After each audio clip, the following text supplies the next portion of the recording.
साथियों अस्सलाम वालेकुम। साथियों, जैसा कि आप सभी को पता है, हमारा सबक नंबर 2 चल रहा है, कक्षा 12 है। और राजस्थान बोर्ड हो, एनसीईआरटी हो या सीबीएसई हो, उसी के पाठ्यक्रम के अनुसार हमने आपके लिए टॉपिक तैयार किए हैं। आज का जो हमारा विषय रहेगा, एहतसाम हुसैन की सवाने हयात और उनकी तरजीह तहरीर पर नोट हमें ध्यान में रखना है। एक नोट लिखना है। न्यू पैटर्न पर आधारित कक्षाएं हैं, मुकम्मल थ्योरी नोट्स हैं और भाग 2 है। भाग 1 के अंदर हमने सबक नंबर 2 था हमारा तनकीदी। तनकीद क्या है, इसके मायने क्या हैं, इसके हम मानी अल्फाज क्या हैं, तनकीद किसे कहते हैं, कौन कौन तनकीद निगार हैं, उन सभी के बारे में हमने जाना था। तो आज का जो हमारा एहतसाम हुसैन की सवाने हयात के बारे में अनुमान है, हमारा सबक नंबर 2 चल रहा है और मुकम्मल थ्योरी नोट्स हैं, बिल्कुल ई नोट्स के तौर पर हम आपको बता रहे हैं। तो साथियों, अगर आप चैनल पर नए हैं तो चैनल को लाइक करें, कमेंट करें, शेयर करें और अपने दोस्तों को ज़्यादा से ज़्यादा बताएं, जिससे इसका लाभ सभी को मिल सके। तो शुरू करते हैं आज की वीडियो। एहतसाम हुसैन का तारुफ। एहतसाम इनका तखल्लुस है, उपनाम है। तो आपसे एग्ज़ाम में पूछा जाता है, एहतसाम हुसैन की सवाने बयान कीजिए और तर्ज तहरीर पर रोशनी डालिए। यानी उनके जीवन परिचय के बारे में, उनकी इब्तदाई ज़िंदगी के बारे में, उनके कलाम खसूसियात के बारे में चंद अहम बातें हमें याद में रखना ज़रूरी है। तो आपको ध्यान में रखना है, इनका पूरा नाम क्या था, सैयद एहतसाम हुसैन रिजवी। एहतसाम इनका तखल्लुस था, उपनाम था। क्या था साथियों, उपनाम था इनका। ये आपको ध्यान में रखना है। पैदाइश यूपी के अंदर आज़मगढ़ ज़िला और गांव का नाम माहिल था। 1912 में पैदा हुए हैं। तो आपको ध्यान में रहना है, जो इनकी पैदाइश थी यूपी के आज़मगढ़ ज़िले में और इनका गांव था माहिल। 1912 में पैदा हुए हैं। इनकी वफ़ात यानी मृत्यु, इंतकाल कब हुआ, तो इलाहाबाद में 1972 में। इलाहाबाद भी यूपी के अंदर पड़ता है, उत्तर प्रदेश के अंदर। इनका जो तखल्लुस था, उपनाम था, एहतसाम था। क्या था साथियों, एहतसाम था। अब हम प्रस्तावना देखते हैं। आपको एग्ज़ाम में इसी तरह लिखना है तो अच्छे नंबर आपको प्राप्त होंगे। तो सबसे पहले हम तमहीद देखते हैं। तमहीद यानी प्रस्तावना। तो सैयद एहतसाम हुसैन आज़मगढ़ के एक गांव माहिल में पैदा हुए। आला तालीम के लिए यानी ऊंची तालीम के लिए हैदराबाद चले गए और यहीं से बीए किया, यानी यहीं से इन्होंने ग्रेजुएशन किया। तो आपको ध्यान में रखना है, सैयद एहतसाम हुसैन हैं जो आज़मगढ़ के एक गांव माहिल में पैदा हुए, आला तालीम के लिए हैदराबाद चले गए और यहीं से बीए किया यानी ग्रेजुएशन किया। अच्छे नंबरों से पास हुए और 1936 में आर्ट्स फैकल्टी, जो आर्ट्स फैकल्टी का बेहतरीन तालिब इल्म होने का तमगा मिला। यानी आर्ट्स जो सब्जेक्ट होता है उसके अंदर बेहतर स्टूडेंट के रूप में इन्हें इनामात दिए गए। 1941 से आखिरी उम्र तक इलाहाबाद रहे, यानी इलाहाबाद में ही ये रहे।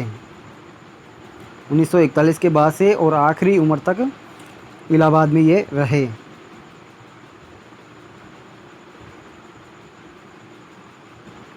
यूनिवर्सिटी के प्रोफेसर मुकर्रर हुए और इलाहाबाद यूनिवर्सिटी के प्रोफेसर भी मुकर्रर हुए। साहित्य अकादमी, हिंदुस्तान अकादमी, तरक्की उर्दू बोर्ड जैसी अंजुमन से जुड़े रहे। अब ये कौन कौन सी अंजुमन थी, कौन कौन से बोर्ड थे, कौन कौन सी अकादमी थी, उनसे जुड़े रहे। तो आपको ध्यान में रखना है, साहित्य अकादमी, हिंदुस्तान अकादमी, तरक्की उर्दू बोर्ड जैसी अंजुमन से जुड़े रहे। 1952 में अमेरिका और यूरोप भी गए। तो आपको ध्यान में रखना है, जो सैयद एहतसाम हुसैन हैं उन्होंने 1952 में अमेरिका और इंग्लिस्तान का सफ़र भी किया। अदबी माहौल से यानी साहित्यिक माहौल से काफ़ी मुतासिर यानी प्रभावित रहे। इन्होंने जो देखा उसे महसूस भी किया, मतलब जो भी चीज़ ये देखते थे उसे महसूस करते थे। 1972 में इन्होंने वफ़ात पाई।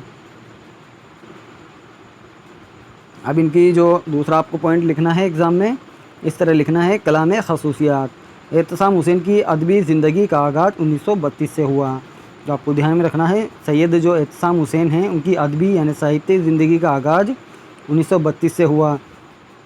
इन्होंने इब्तदाई दौर में नज़में भी लिखी हैं, नाटक यानी ड्रामा लिखे हैं, अफसाना निगारी की है जिसे शॉर्ट स्टोरी के नाम से जानते हैं, और गज़लें भी लिखते रहे। तो आपको ध्यान में रखना है, जब इनकी अदबी ज़िंदगी का आगाज़ 1932 में हुआ और इब्तदाई दौर में इन्होंने नज़में भी लिखी, ड्रामे लिखे, अफसाने लिखे और गज़लें भी लिखते रहे। लेकिन इन्होंने इस मैदान में कदम रखा तो इन्होंने शोहरत पाई, यानी इन्होंने जो तनकीद थी उसमें ज़्यादा शोहरत पाई। कदम रखा तो इन्होंने शोहरत पाई। आज उर्दू अदब में एहतराम करते हुए अमेरिका की एक मशहूर अंजुमन ने इनको अपने यहाँ तकरीर की दावत दी, यानी लेक्चर की दावत दी। तो साथियों इम्पोर्टेंट पॉइंट्स है, आपको ध्यान में रखना है। इसके बाद हम देखते हैं एहतसाम हुसैन का असल मैदान तनकीद है। जो सैयद एहतसाम हुसैन है उनका असल मैदान क्या है? तनकीद है। वह तरक्की पसंद तहरीक से शुरू से जुड़े रहे, जो 1936 में बनाई गई थी तरक्की पसंद तहरीक, उससे वाबस्ता रहे, जुड़े रहे। आगे आपको ध्यान में रखना है सैयद एहतसाम हुसैन की अहम किताबें। ये एग्ज़ाम पॉइंट ऑफ व्यू से आपके लिए बहुत इंपॉर्टेंट है, तो आप इस तरह एग्ज़ाम में लिखें। पहले उनका सामान्य सा परिचय लिखें, फिर उनकी तमहीद लिखें यानी प्रस्तावना लिखें, फिर अदबी ज़िंदगी के बारे में लिखें, फिर कलाम खसूसियात के बारे में लिखें, फिर उसके बाद आखिर में सैयद एहतसाम हुसैन की अहम किताबें हैं उनके बारे में आपको लिखना है। तो आपको बोर्ड में पूरे में से पूरे नंबर मिलेंगे। तो आपको किस तरह लिखना है उनकी किताबों के नाम? तो हिंदुस्तानी लिसानियात का खाका, यानी ज़बान के ऊपर लिखी हुई किताब है, जो जॉन बेमिस की अंग्रेज़ी किताब का तर्जुमा है यानी अनुवाद है। जो हिंदुस्तानी लिसानियात है ये ज़बान पर लिखा हुआ एक खाका है, जो जॉन बेमिस की अंग्रेज़ी किताब का तर्जुमा है यानी अनुवाद है।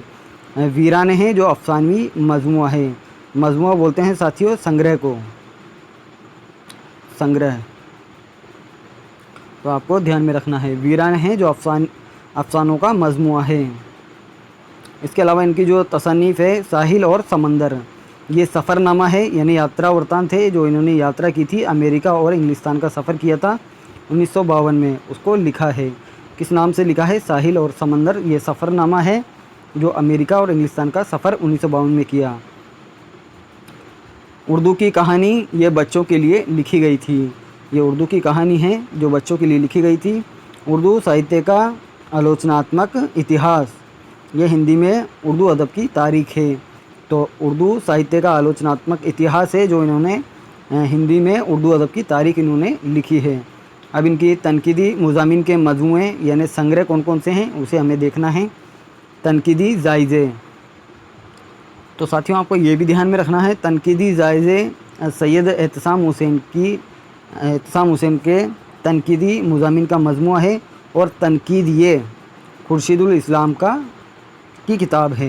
ये भी आपको ध्यान में रखना है।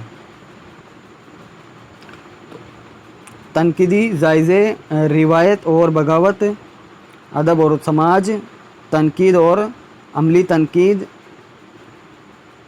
ज़ौक़ अदब, शऊर, अफ़कार व मसाइल, एतबार नज़र वगैरह इनकी अहम किताबें हैं। तो इनकी अहम किताबों के बारे में आपको ध्यान में रखना है। एक तो है तनकीदी जायज़े, रिवायत और बगावत, अदब और समाज, तनकीद और अमली तनकीदी ज़ौक़, अदब और शऊर, अफ़कार व मसाइल, एतबार नज़र वगैरह इनकी अहम किताबें हैं।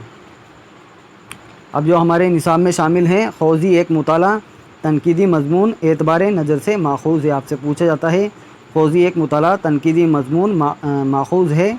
माखूज़ यानी अख़ज़ से बना है, इसके मानी है अख़ज़ यानी लिया गया है। तो किससे लिया गया है? एतबार नज़र से लिया गया है। वैसे ही ज़बानों का घर हिंदुस्तान, यह उर्दू की कहानी से माखूज़ है यानी अख़ज़ किया गया है, लिया गया है। तो साथियों ये थी आज की वीडियो। आपको कैसी लगी कमेंट सेक्शन में ज़रूर आप बताएं, फ़ीडबैक ज़रूर दें। आपको जहाँ भी कोई दिक्कत हो तो आप इस नंबर पर कांटेक्ट करें, जहाँ पर आपको नाम मात्र की छोटी सी रकम पर आपको ये पूरा मुकम्मल PDF नोट्स ई नोट्स के साथ दिया जाएगा, और इसमें सबक के खुलासे दिए जाएंगे, और जो चंद अहम क्वेश्चन हैं वो भी दिए जाएंगे, और मॉडल पेपर दिए जाएंगे। तो साथियों फिर मिलते हैं अगली वीडियो में, तब तक के लिए बाय। बहुत बहुत शुक्रिया।